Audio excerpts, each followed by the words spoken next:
Today's between master and disciples will be presented in Chinese and English, with subtitles in English, German, French, Arabic, Chinese, Korean, Alexis, and Spanish. 福尔摩沙是一个小岛，但遍布大自然的神奇美景。从北到南，北部地区有古城、原住民村、绵延的山峰、美丽的瀑布和雕刻精细的庙宇；中部地区有一系列的美景，闪耀的海洋、湍急的河流和翠绿的森林。南部是本岛著名的文化中心，至今仍然保有许多早期移民出抵此地时的传统。福尔摩沙有成千上万的人在修行观音法门，如今也已因为经济独立和其实力受到国际上的瞩目和尊重。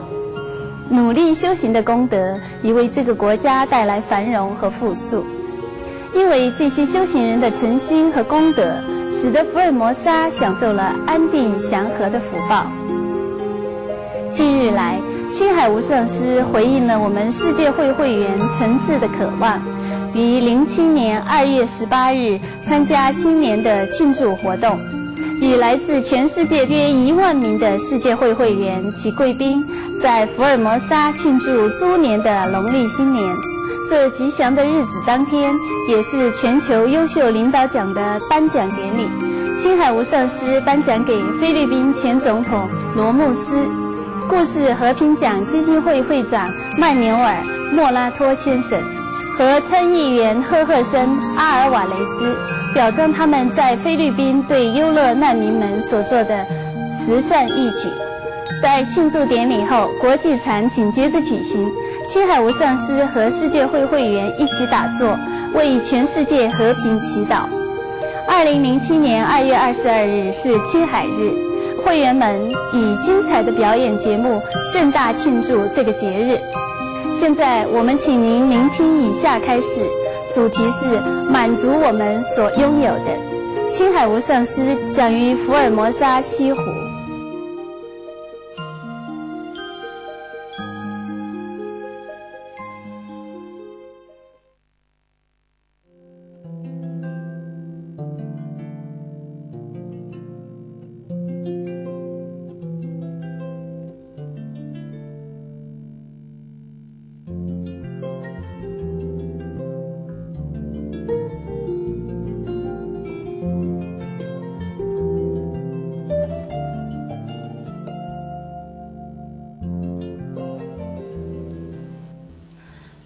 If we experience some kind of discomfort due to maybe situation, for example, here you don't have a room, you only have a tent, a little inconvenient, go to bathroom is far,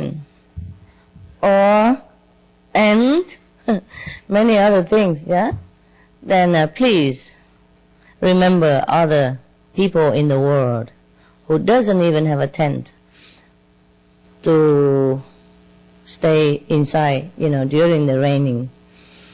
You watch TVs, many news from the refugees, for example, and not even refugees. There's some people who are homeless, who doesn't have anything at all, not even a tent, and he will not know where his meals come from next.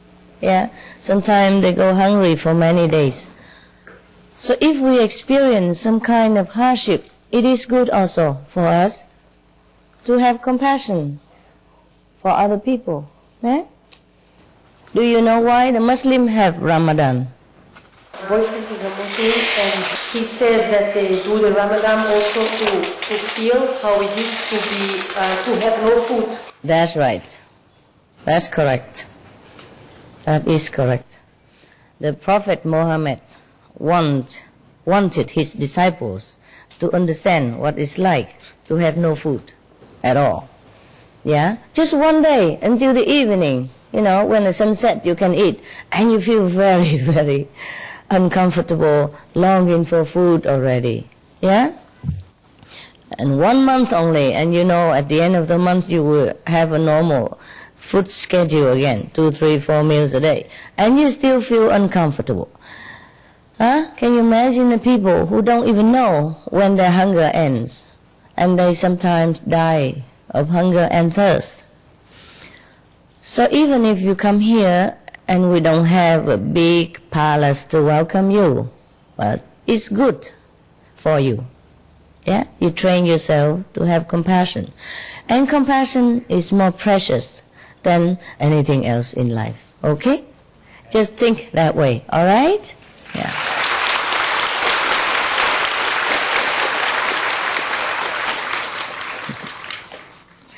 Now there are always some people better than us, yeah, materially, and always some people are worse than us materially.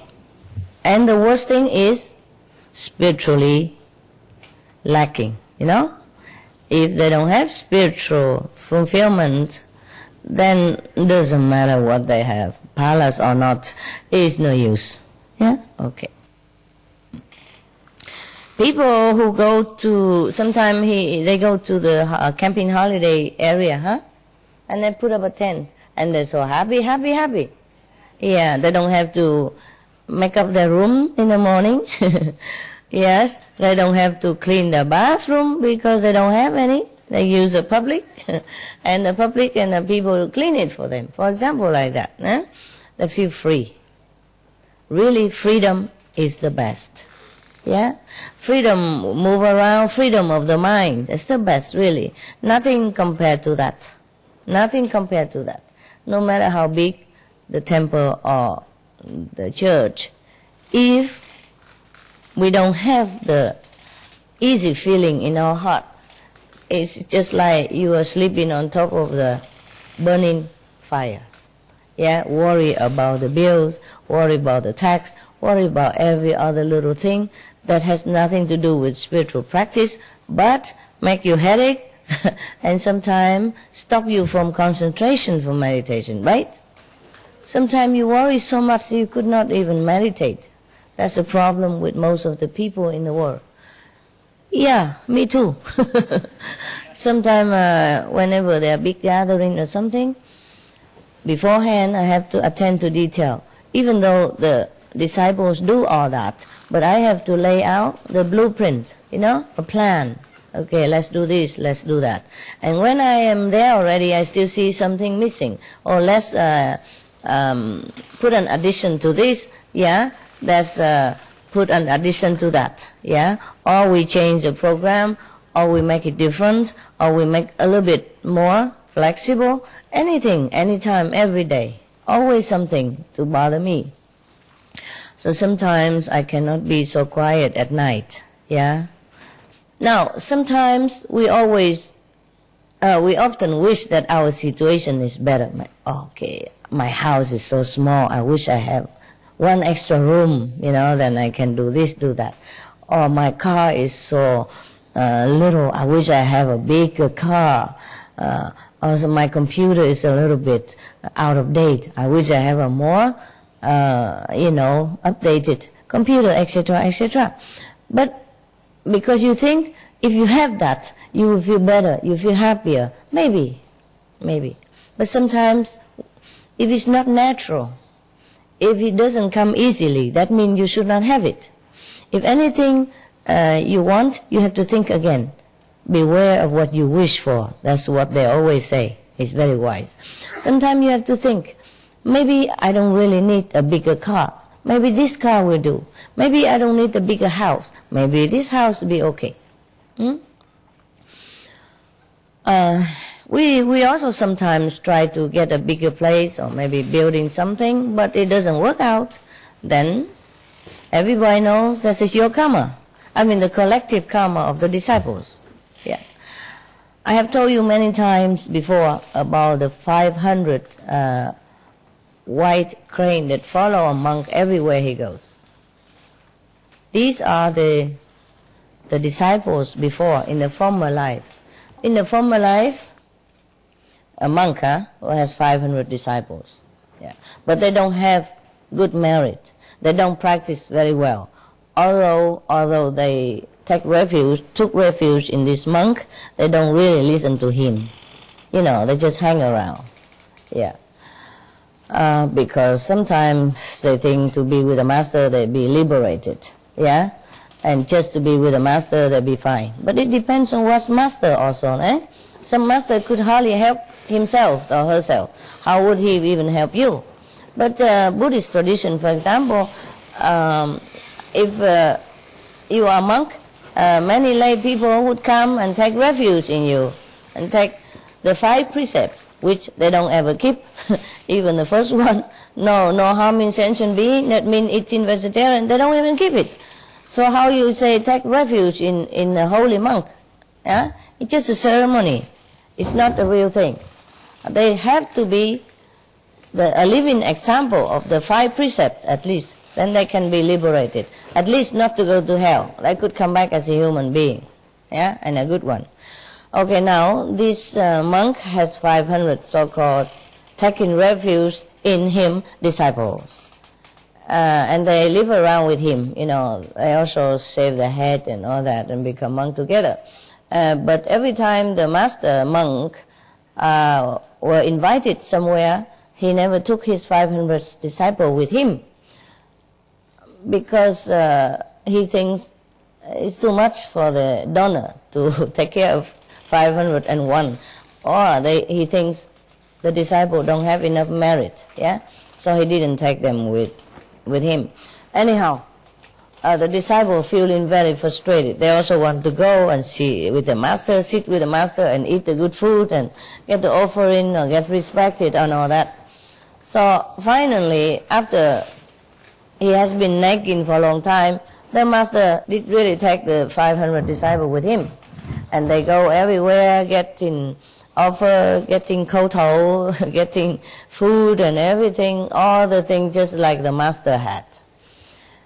And then in the next life, when the master came back, also, you know, being a monk and teaching people, he has always 500 cranes flying behind him. These are the 500 disciples who were good for nothing and just want to eat, drink, and make merry. Understand? And don't practice very well. So try to remember that, okay? Beware of what you wish for. Whatever comes to us naturally, easily, that means it's our destiny to have it. Whatever doesn't come to us in a natural way and even more difficult to attain, then please don't. Just meditate, meditate, and meditate. Yeah?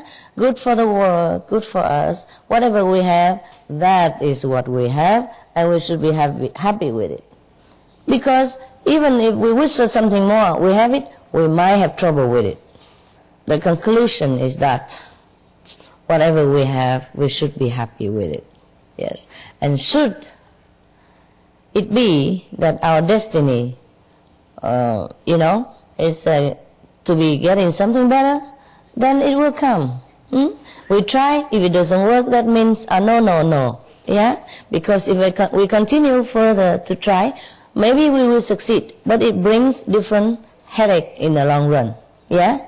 Because this is the law of the universe. Whatever you get, this is what you will get. And if you don't, you just don't. No need forcing issue. I tell you a story from Iraq. This is an Iraq old story, ancient story. You know Iraq, right? Similar. Okay. There was a king in Haranam area, Haranam. Right? There was a place, Haranam. The king, he's very powerful, very rich, and he's a very compassionate king. Yeah, he took care of his subjects in his kingdom, so everybody has enough food to eat, have enough water. He drill well and all that wherever, because it's in desert kind of area, but he make water system for them, plant trees, and give people help wherever necessary. So all his subjects very thankful to the king and very happy in his kingdom. And he is forever rich and powerful and beloved. Yes. Nevertheless, he's very, very sad. Every day he's miserable because he doesn't have a son to succeed his throne. Although he has a beautiful princess, have virtues, intelligence, talents, and very filial to him and the queen. He is never happy. He has so much money, so much power, so much love from all his subjects and his daughter and his wife. He is still unhappy because he thinks a son he must have in order to,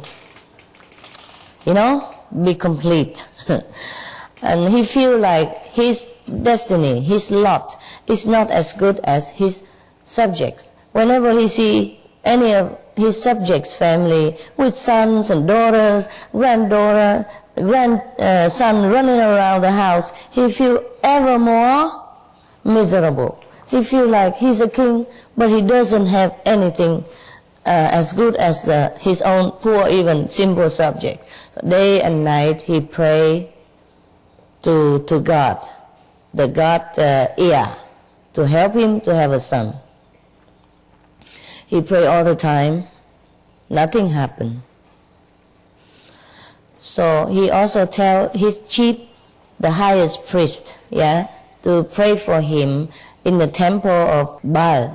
I don't know how to write it. Baal, the god of Iraq at that time. He tell the high priest to pray in the temple of Baal for him. But still nothing happened. So one day he went to the temple of Baal, asked the priest, my beloved, revered priest, are you still praying for your king every day to the god Baal for me to have a son? The priest said, yes, your majesty, yes, I pray day and night. I pray whenever I have a spare time, anytime, for you to have your wish fulfilled. I would not dare to neglect this request. And the king said, but either I pray, you pray, nothing happened. I don't know, I haven't done anything wrong. I am a good king, I took care of my people. Why does God punish me without a son? I cannot understand it. He complained. He thinks he's a good boy. Good boy deserves reward. That's what we think. Most of us think like that. I'm a good boy. I must have this. I must have that. Nonsense. You are a good boy, then you are a good boy. That's it. Period. It's better than being a bad boy. To be a good boy is your duty. To be a good girl is our privilege. There's nothing attached to that. Otherwise, you're not really a good boy. Everything has to be unconditional. All right. Otherwise, it's like business, commercial. We don't commercialize our virtues. We don't commercialize our good behavior for something else because we don't do business with God. Okay? We are being good because that's good for us and good for everybody else. And that's just the way to live our life. So anyway, the king thought that he's a very good boy indeed. And God should have rewarded him what he requested. Anyway, God seems to ignore what he wanted. So day and night the king lived in misery and very sad and suffer. Because all the neighbor kings, they all have sons. And they're going to have a successor on the throne. And he, the most powerful, rich and beloved king of his country, and God doesn't give him a son. He feels shame, he feels bad, he feels sad, he feels miserable. So he prayed again and again. So one day he had an idea. He told his temple priest, the high priest, that, okay, how about you have a rest? I took your place instead to pray directly to Baal, the god. Maybe it will work then. Maybe he will hear me. But the priest was very astonished and as a lost. Say, no, majesty, you cannot do this. It's not possible. It's not possible. The king said, but why? Why? Why not possible? I want to do the job. I want to pray directly to Baal to grant me a son. So please just step aside for some time until my wish come true. I'll be praying. Or at least 2 weeks, yeah? But this is not the job of a king, you know? The priests were thinking, how can it be? The king is the most, the highest person in the whole country, respected by the whole world, the neighboring countries as well. How can he come here and, like sleep on the floor, kneeling on the knees, and sweeping the temple's yard, changing the oil in the lamp, wiping the table, bathing the deities and all that? It's not possible for the king to be such humiliated. So he said, no, Majesty, this I cannot let you. So the king said, but why? I am a king. I want anything I want should be done. Are you thinking I am not worthy to do this? Or you think I don't know how to do things properly? You think I don't know how to pray? Well, if in that case you can just teach me a little while and I know how. So the high priest said, no, sir, it's not that. But you are the king of a nation. You cannot thus humiliate yourself doing such a humble job like what we are doing here. And then the whole country will blame me for not stopping you and not respecting you. Then what will I explain to them? The king said, I thought it's something difficult. This is no problem.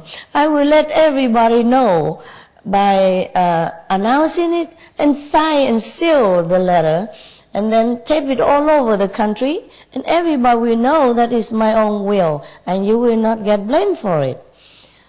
The king kept insisting. So what can the priest do? He let him do it.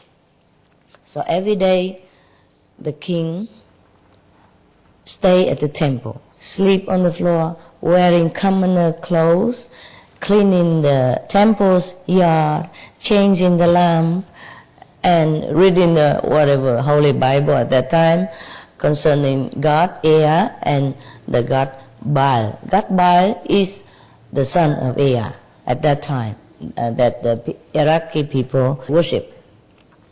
Now, every day he knew after he worked hard in the yard and cooking and offering food for the god Baal, he knew at night to pray. Every day he does that for 2 weeks long. One day at the end of the second week, he was very tired. His knees became very painful and he almost fainted on the floor. And then suddenly he saw a bright dot of light coming from afar and flying toward him. As it came near, the dot of light became bigger, brighter, and more, emitting a kind of love and majesty that he could not describe. Perhaps this is in his vision, eh? Okay.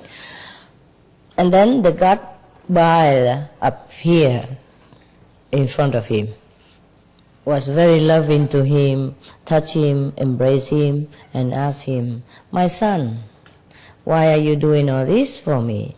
You are king, and then you are so humble. I am very touched by your devotion. Is there anything that you wish?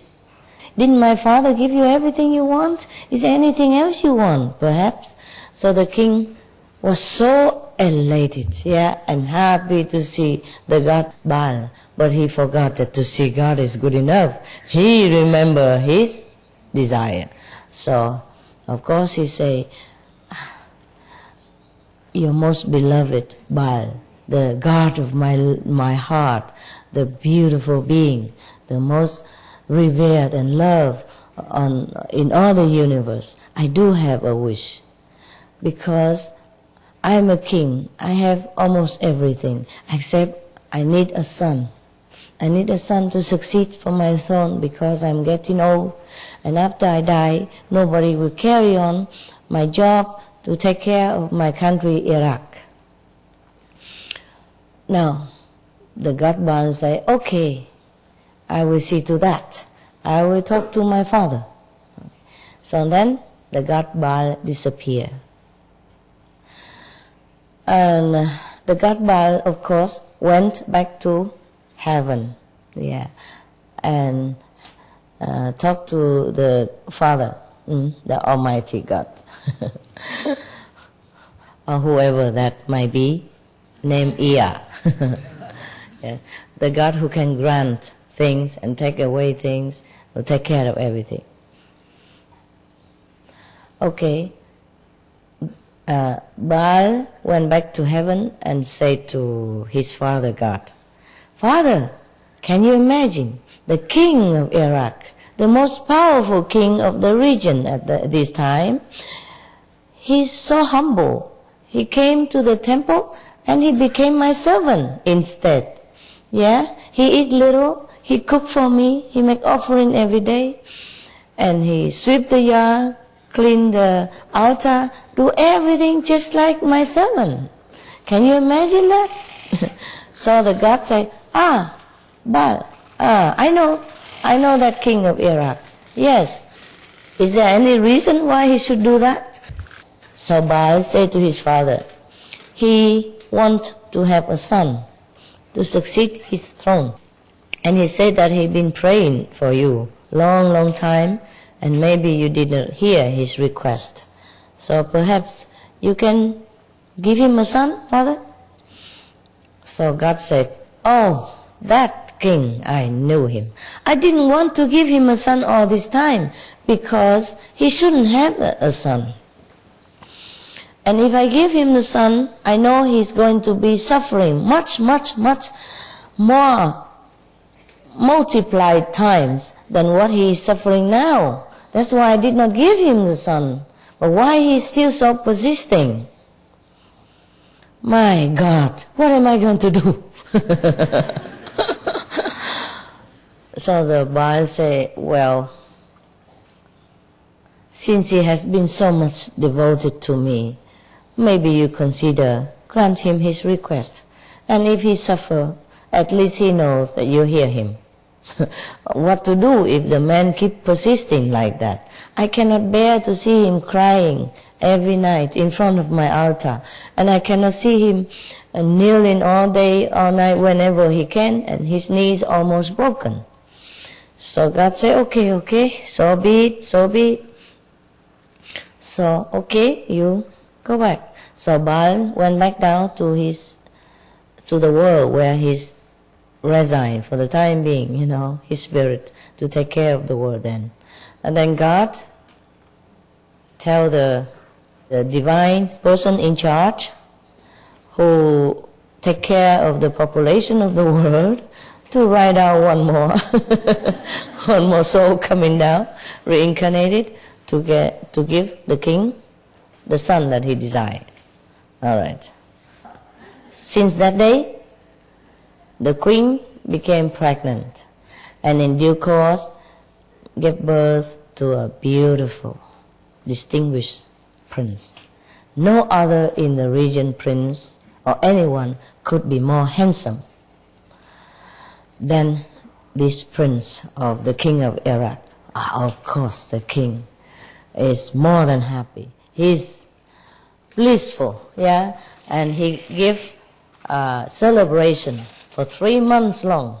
No tax for anyone, no work for anybody.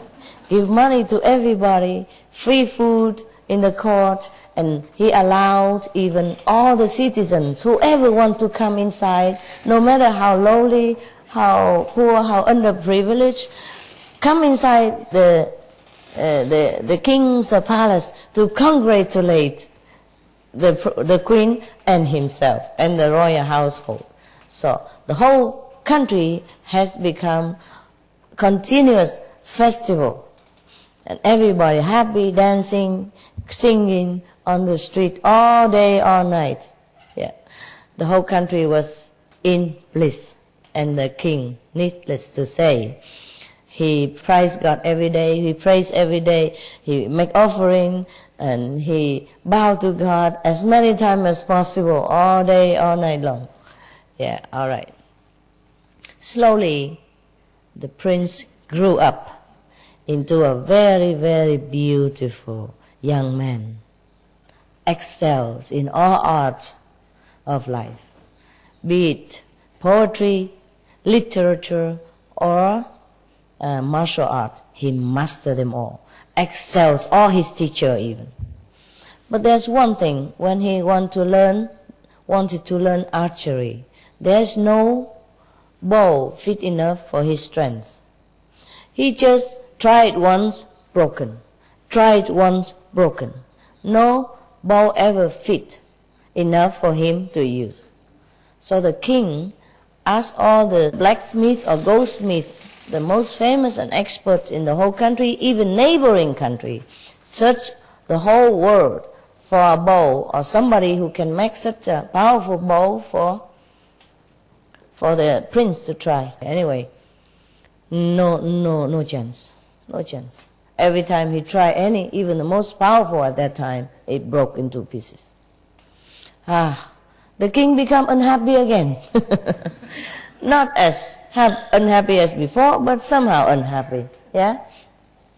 But there was one of the court officers told the king that there was one magician, lived in the edge of the country border.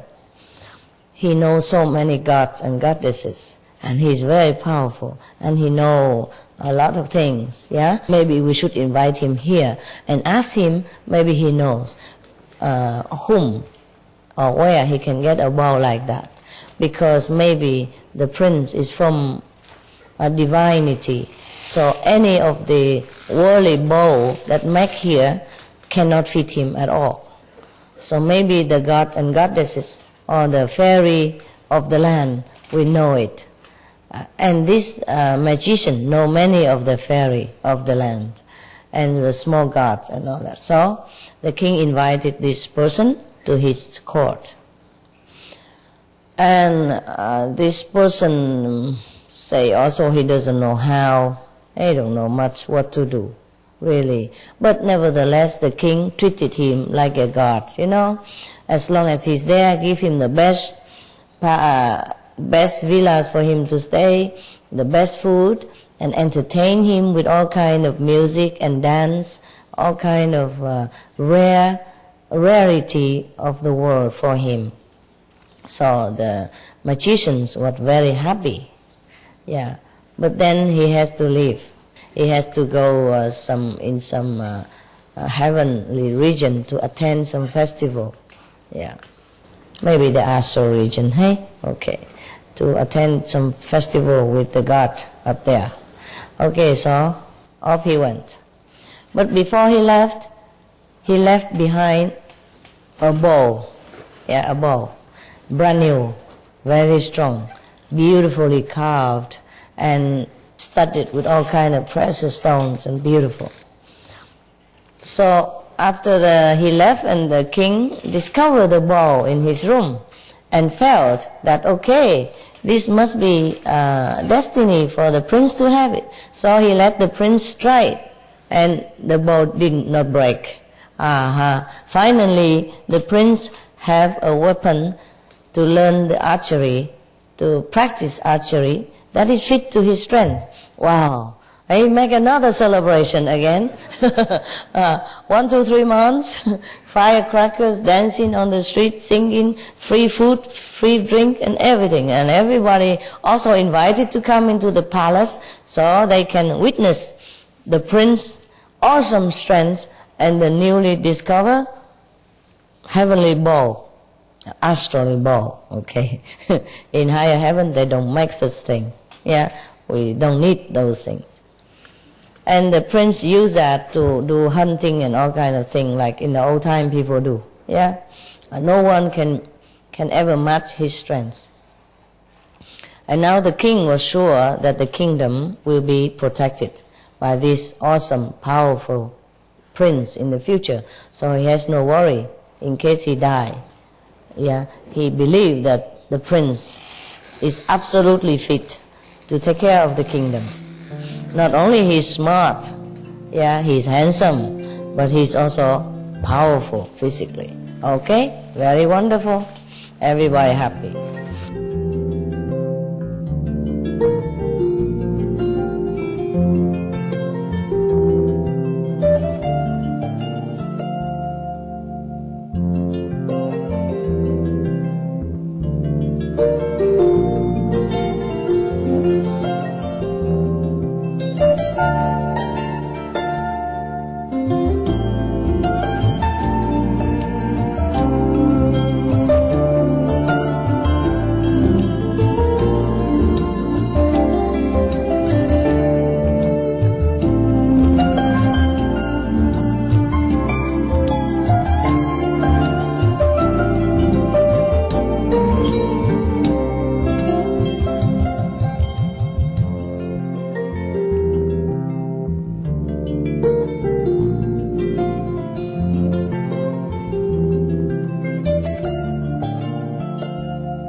Thank you.